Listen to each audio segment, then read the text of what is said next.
Lesson study is a process whereby teachers as a team collaborate, develop a lesson that one of those people in the team volunteers to teach, and it's taught, it's observed by the other people in the team. The team comes back, has a discussion around it, what worked, what didn't work, what they think might need to be changed, and then another volunteer from that group reteaches the same lesson with its adjustments to a different group of children, and then the observation and discussion is had again around that. The team leaders were the first people to do the lesson study and be the person to teach the lesson, and that way everybody felt it was okay. Lesson study is a very non-judgmental strategy to use. It's not about the teacher because the lesson is developed as a team, and it is a team effort, so it's around the strategy itself. It's not the teacher, it's not individualised. We're not looking at the teacher, we're looking at the strategy, we're looking at the things that are happening in classrooms to improve student outcomes.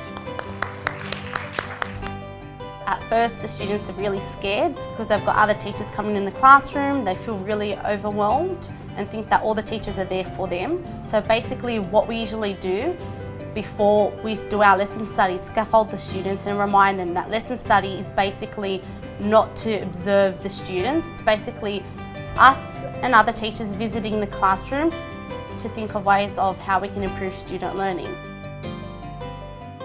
Our aim today is to look at student self-directed learning in stage 3. Like Jan said, it is SOLS, so it's self-organised learning environments. So it's very student directed. So they've got a big question that they're researching and answering. They organise their own groups, and at the end they present one fact that they've found and then reflect on their learning in the group. As observers, we don't interfere with the natural process of the lesson.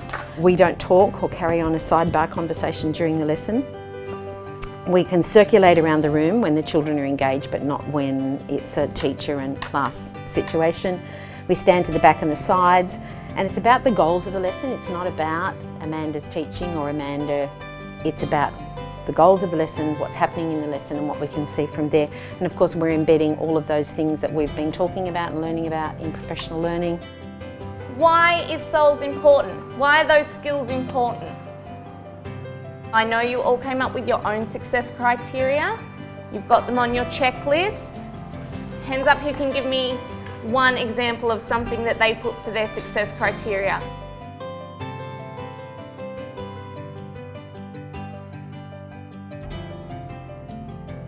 I think it went well. They love SOLS, they're very engaged with it. You can see that they self-organise. I think they're just so engaged with the process, and you can see that they're connecting the skills, they're connecting the success criteria, and they're doing that in other subjects as well now. So it's nice to see a class that can self-regulate their learning. It worked well, and there wasn't any behaviour problems. Everybody was on task, and in the end they did produce some good, relevant information. Jalal, do you just want to give us a brief rundown on what's going to happen today? Okay, so students in 5-6A and 5-6C have been undertaking learning using the SOL model in order to develop their critical and creative abilities within the ICT capability. We all came together after Amanda did her first lesson study, and we realised that to change it for my lesson study, we'll do a buddy class. So Amanda did her SOL with her class. My class is a buddy class, so mine is half of 5-6A and half of 5-6C. What we're going to do today is continue our SOL session that we worked on yesterday. You'll all be presenting your information to the whole class, so make sure each one of you has something to present, and you record and share your findings at the end. Okay, so you can start your SOL session, and also don't forget to put up your vocab and your websites, please. You'll have 20 minutes, so keep an eye on the timer. You can move around the room or sit on the floor wherever you like. You can start now. One of the things about lesson study is that, you teach, you change what needs to be changed, and then you reteach. And we've done that today. And you talked about the reteach being how you changed it up. Can you just refresh us on that one? So the reteach of Amanda's lesson study was Amanda conducted her soul session with her class, whereas for my session we changed it up with students from 5-6A and 5-6C. So we halved our class up roughly, and we called it the buddy class, and that was a strategy that we adopted from the soul program when we were doing our program there. The reason why we did that is just to challenge the students. We found that the kids, while they were doing it in our class, were always going in the same groups. We thought, let's see how the dynamics change if we buddy them up with different students and challenge them. I believe the lesson went really well. I think our outcome was achieved. All the kids were engaged, all of them were on task, all of them completed everything that they needed to doing their success criteria. I really think that the learning intention was really nailed, and if we really look at the learning intention, which was to work collaboratively, locate, analyse, summarise and evaluate sources using technology, it's that broad concept of learning intention. So looking at learning intentions I think was really great. Difficulties is mainly the pressure of it. We know that teachers across the school are there to support us, but it is quite nerve-wracking thinking that you're going to have a group of teachers coming in and viewing your lesson.